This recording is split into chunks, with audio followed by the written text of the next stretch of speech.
ఒక భక్తుణ్ణి ఈశ్వరుడు ఎందుకు రక్షించాలి అంటే వాడు నా కొరకు రక్షింపవలయువాడు అంటాడు. ఒక పరమ భక్తుడైనటువంటి వాడు దురన్యాయానికి గురైపోయాడు అనుకోండి, ఆయనే బాధపడవలసి వచ్చింది అనుకోండి, ఇంకా భగవంతుడు ఉన్నాడని లోకం ఎందుకు నమ్ముతుంది? అంత ఈశ్వరుణ్ణి నమ్ముకున్నవాడే అన్ని కష్టాలు పడితే ఇక లోకంలో నమ్మకం అన్న మాట ఎలా కుదురుతుంది? అందుకే పరమ భాగవతోత్తముడైనటువంటి వాడిని రక్షించడం వాడి కొరకు కాదు, నేనున్నానని లోకం నమ్ముతుంది, నా అస్తిత్వం దాని మీద ఆధారపడింది, అందుకని నేను రక్షిస్తానంటాడు. ఈశ్వరుడు రక్షించాలి అని సంకల్పం చేశాడనుకోండి, గ్రహములు ఫలితాన్ని ఇవ్వలేవు, ఆగుతాయి.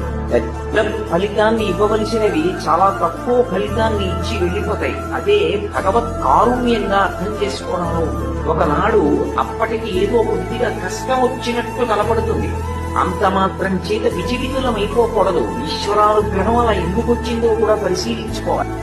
ఒక